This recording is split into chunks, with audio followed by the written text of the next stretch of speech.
वादक हो, दूसरा किरदार हो, दो गायक मेरे दोनों दादा गाते थे, तो वो शास्त्रार्थ करते थे नायक खान साहब, बलराम खान साहब के पोते। उसके बाद मेरे पिताजी नसरुद्दीन खान साहब गाते थे, तो उनके लड़के रियाजुद्दीन खान साहब वो शास्त्रार्थ के लिए बैठते थे। तो ये ट्रेडिशन हमारे यहाँ हमेशा रही। घर की तालीम में ये हुआ कि तुम्हें 5 साल में 2 राग करने हैं बस। तो यमन सीखा और सवेरे भैरव सीखा, तो ज्यादा उन्होंने कहा भाई दोपहर 1 राग और ले लो, कोई भी तुम सारा मारा।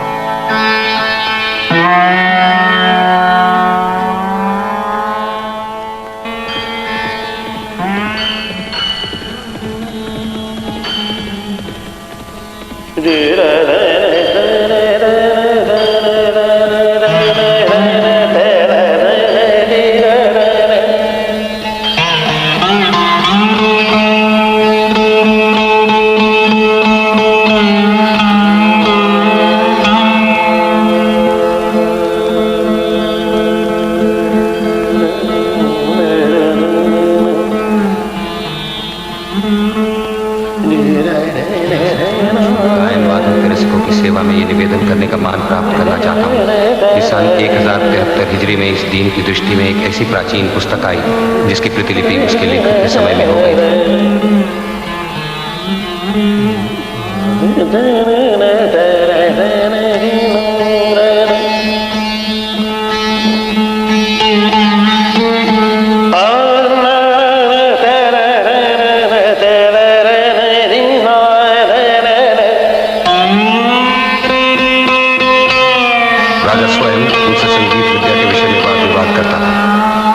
प्रसिद्ध गायकों के नाम थे नायक बख्शू, नायक किनारे कुरुक्षेत्र स्नान करने आया, मोहम्मद बहान जिसका स्वर उच्च कोटि का था, तथा नायक कर्ण।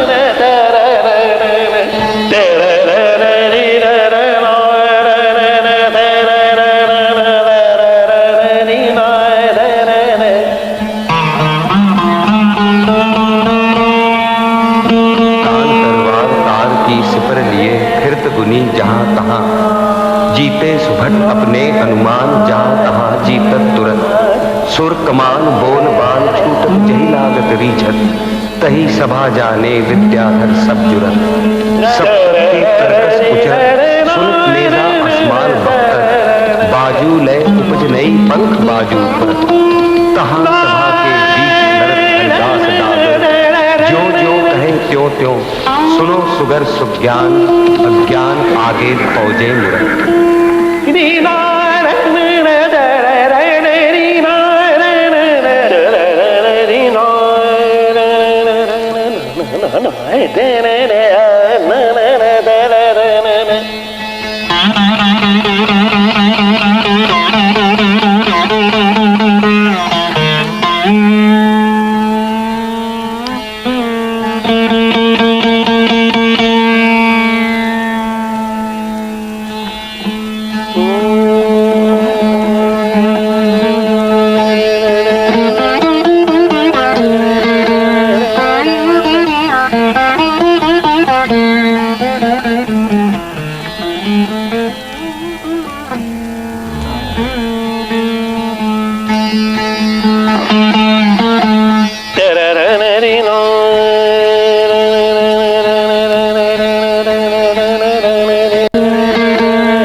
ध्रुपद में अलाप हो या पद,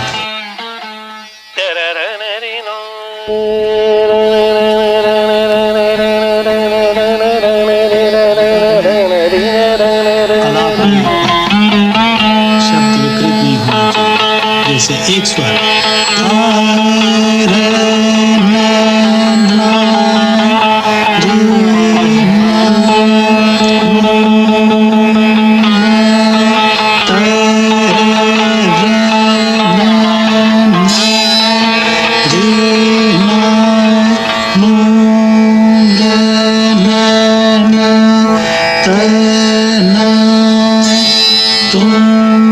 अब 2 स्वर रे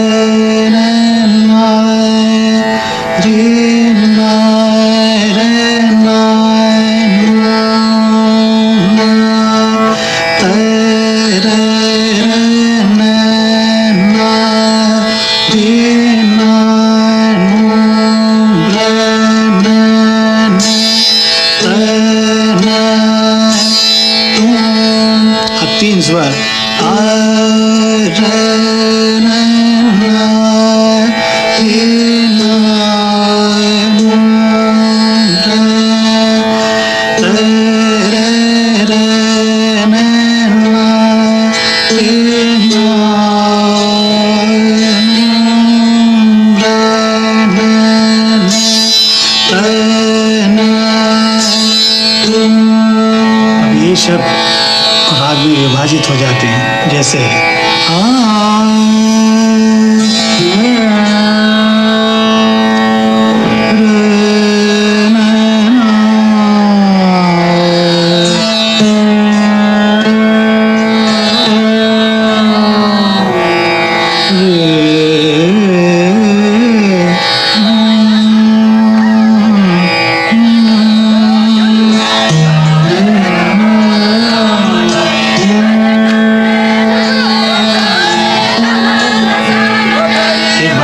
दूसरा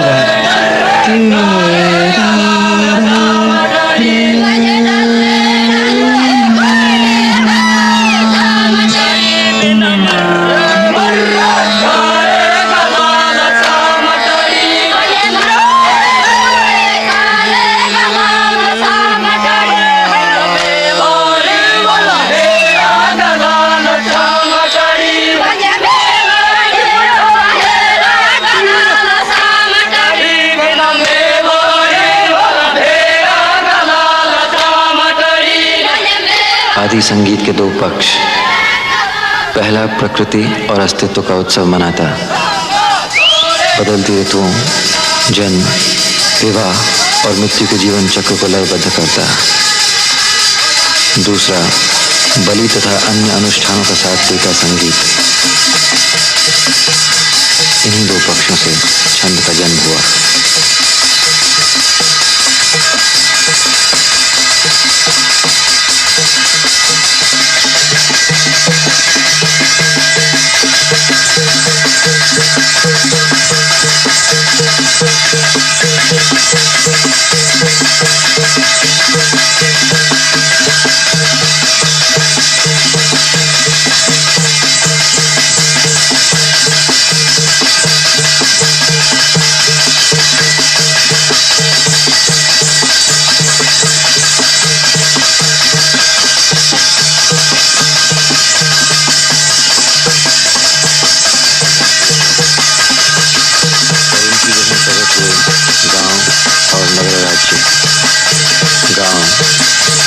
नगर राज्यों के लिए कृषि उत्पादन केंद्र बने।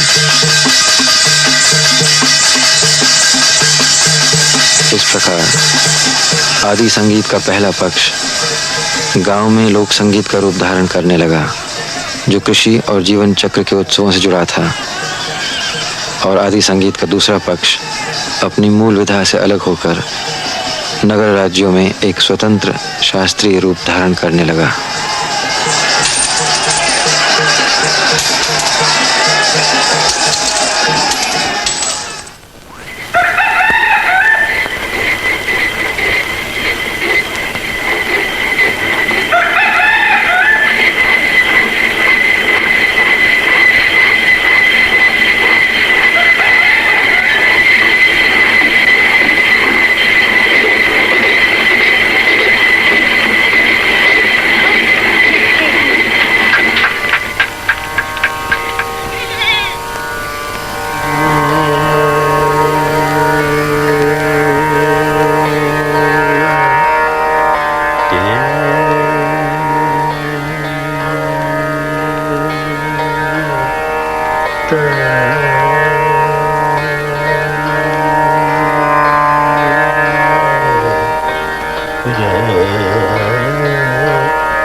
ते रे ना रे रे रे री ना रे रे रे आ ना ते रे रे रे री रे रे ना रे रे रे आ ना रे ते रे रे री ना नान भरतनाट्य शास्त्र और रे रे रे ते शास्त्रीय संगीत के जन्म रे और रे विकास की सूचना देती है। री भरत का नाट्य शास्त्र मुख्यतः नाटक से संबंधित होते हुए भी संगीत की पूरी जानकारी देता है। भरत ने गांधार को गान संगीत से अलग माना। गान नाटक से संबंधित है और उसकी रचना ध्रुव में हुई। ते संध्या के पूर्व रंग में री रे रे विशुद्ध ना संगीत के रूप में हुआ। दत्तिल का दत्तिलम री ना पूरी तरह गांधार संगीत के बारे में और स्वर एवं ताल के अंतर्गत इसका अध्ययन है। रे रे री ना रे रे रे ते रे रे रे ते रे रे री रे रे ना ना रे रे रे आ ना रे ते रे रे री आ रे रे री रे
हरिदास डागर गुरुन गुरु ज्ञान है।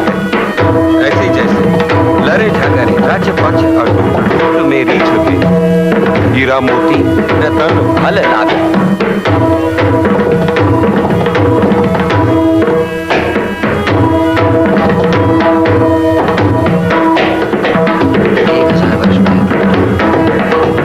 अपने इस रूप में भी यह 3री शती की परंपरा से पूरी तरह जुड़ा हुआ था।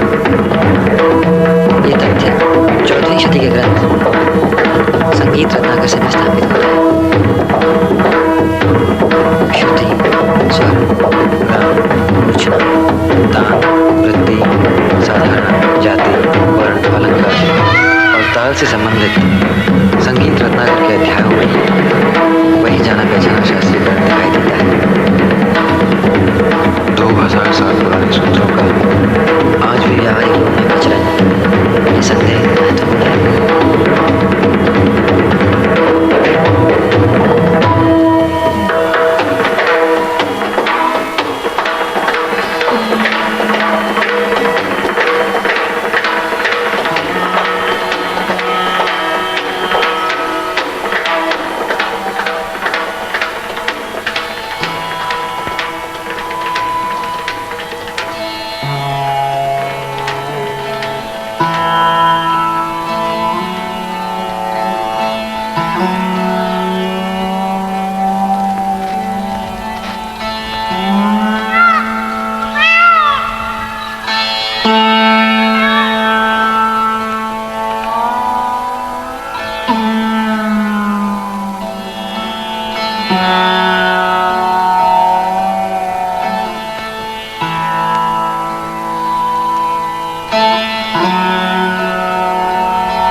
कई जगह अलग अलग वातावरण इसका होता है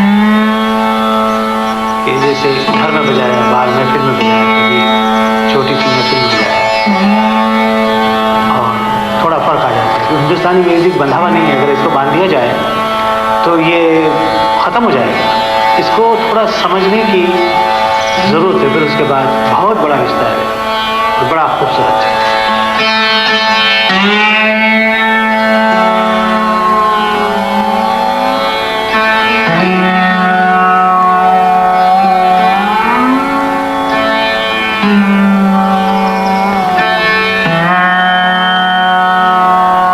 कहते हैं हर एक राग में श्रुति का प्रयोग एक खास तरीके से किया जाता है। जी हाँ, श्रुति तो अनहद है, लेकिन किसी किसी जगह मैं थोड़ा सा आपको इसका काम्बोजी में बताता हूँ। निषाद के अंदर है।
मेरे पिताजी नसरुद्दीन खान साहब गाते थे, तो उनके लड़के रियाजुद्दीन खान साहब वो शास्त्रार्थ के लिए बैठते थे।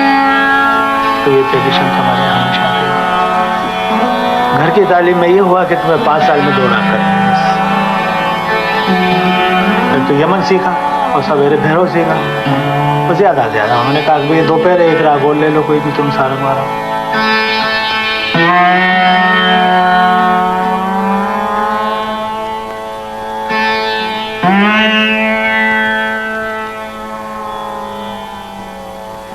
सप्तक बनाता है।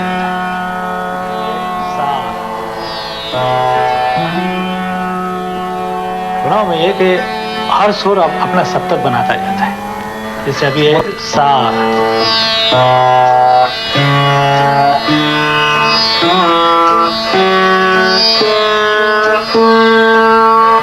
अब ये सा तक आया, अब रे से चलेगा।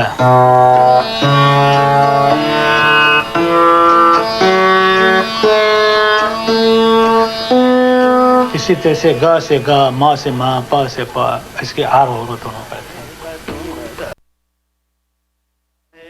तुम ही करता घट घट पूरन जल थल बरबार, तुम रब तुम थाए, तुम ही रहीम, तुम ही करीम, तुम ही रहीम ही करीम, तुम ही जगत गुरु बलिहार, कहत मिया कान थैन को जगत को है बरबार, तुम रब तुम साहेब, तुम रब तुम रब तुम साहेब, तुम रब तुम साहेब, तुम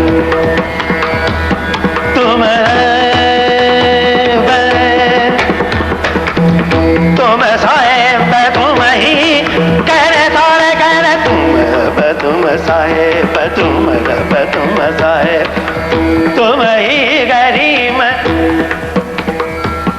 तुम रब तुम साहेब, तुम रब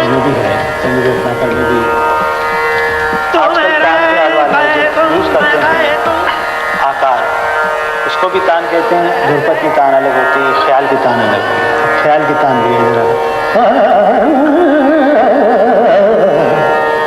अब ध्रुपद की तान,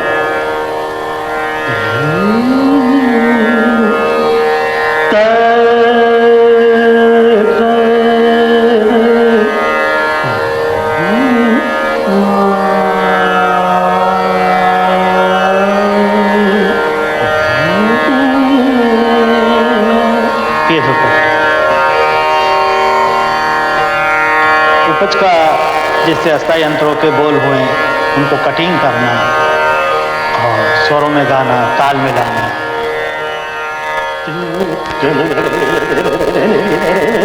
अब ये आलाप है। अब इसी में बोल आ जाते हैं। उपज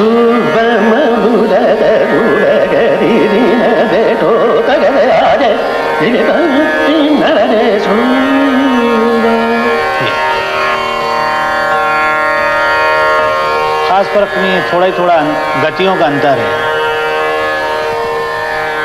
जैसी मुझे मालूम आते मैं आपके सामने पेश कर देता हूँ।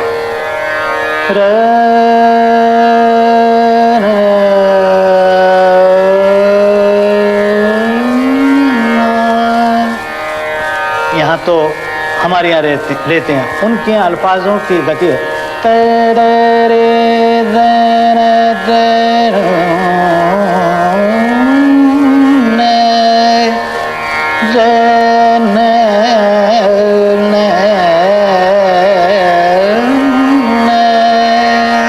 फर्क होता है। अब जैसे हमारे यहाँ की जो डागुर वाणी साधारण है,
राजा को सुनना होता तो वो जगह अलग थी जहाँ राजा सुनते थे। और 2-2 4-4 घंटे सुनना, शास्त्रार्थ होना, सवाल जवाब होना। अलग अलग स्थान बने हुए थे, भाई ये द्रौपदी हैं, ये ख्याली हैं, ये तंतुकार है, सबके स्थान अलग अलग बने हुए थे। और अपना वो काम करते थे, बस सैलरी लेना, तनख्वाहें लेना, रियाज करना, बच्चों को सिखाना, खाना, आनंद करना। उसके बाद ये सडनली ख़त्म हो गई रियासतें, तो कुछ बॉम्बे चले आए, कुछ दिल्ली चले गए, कुछ कलकत्ता चले गए। दिल्ली पर बैराम खान साहब थे बहादुर शाह जफर की यहाँ, वो वहाँ से चले गए लाहौर राणा रणजीत सिंह के पास, उनके पास रहे, उनके उस्ताद रहे। वहाँ से उनको बहुत बड़ी टाइटल मिली, वहाँ उन्होंने काफ़ी शिष्य अपने सिखाए। जैसे गोखी बाई थी वो उनके शिष्य थी, अलिया भुट्टो वो उनके शिष्य थे, एक छज्जू खां थे, एक हैदर खां धार वो थे, और एक हैदर बख्श थे जो सरंगी बजाते थे। अब्बन खां थे उनके शागिर्द, और उनके खुद के लड़के उनके शागिर्द, ग्रांडसन उनके शागिर्द, और मेरे दोनों दादा जो थे वो भी उनके शागिर्द। तो उसके बाद वो पटियाला होते हुए अलवर आए। जब अलवर में आए तो महाराजा राम सिंह को मालूम हुआ कि बैराम खान नाम के बड़े विद्वान आए, तो उन्होंने उनको बुला लिया जयपुर में, कुछ जागीर दे दी, उनकी तनख्वाह भी बांध दी। और वहीं से हमारी फैमिली उदयपुर में मेरे ग्रैंडफादर दादाजी गए, जाकुद्दीन खान साहब और अलाउद्दीन खान साहब दोनों। फिर तो जब तक वो रियासतें थी तब तक हम लोग सब एक साथ इकट्ठे होते थे, बैठते थे, चर्चाएँ करते थे, बात करते थे, सब कुछ करते थे। जब रियासतें ख़त्म हो गई तो हम अलग अलग शहरों में चले गए। और अभी भी कोशिश रहती है कि जब भी हम मिलते हैं तो वही चर्चाएँ करते हैं, और इसी चर्चा में हम लोगों ने अपना ध्रुपद अभी तक कायम रखा है। बाकी बहुत से घराने जो है वो ध्रुपद से ख्याल में आ गए, कोई तंत्र में चला गया, कोई कहाँ चला गया, कोई कहाँ चला गया। एक ही है। दूसरा ये कि रियासतों में रहे ध्रुपदी ज़्यादा, बाहर कम आए, लोगों को सुनने की भी इसकी आदत कम हो गई। अब इसका प्रचार, कुछ ऐसी ध्रुपद के सम्मेलन होने लगेंगे, जो जितने दुर्लभ वादी हैं, दुर्लभ शैलियाँ हैं, उनके भी काफ़ी अच्छा प्रचार हो।